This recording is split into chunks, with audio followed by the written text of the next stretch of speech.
Meron na naman pong isang nag-comment at ang sabi ay kaya daw pala nagkaroon ako ng renal failure at nasira ang kidneys ko dahil sa sobrang pagkain ko ng karne.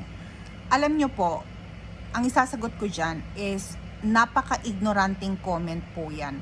Maging informed po tayo at maging educated tayo. Manood tayo ng mga specialist na sila ang magsasabi kung ano talaga ang katotohanan sa protein pagdating sa kidneys. Kasi sa totoo lang, hindi naman nasisira ang kidney dahil sa protein, dahil sa pagkain ng sobrang karne o pagkain ng karne. Sinabi na yan ng isang doktor sa Facebook. Nakalimutan ko lang kung anong pangalan nitong doktor na ito. Dr. Rico yata. I'm not sure. Pero, at alam niyo po kung bakit ako nagkaroon ng renal failure, shinare ko ito na meron akong Alport syndrome. It's an autoimmune disease. It's inherited, walang gamot, progressive siya, stage 1 to 5. So, hindi po karne.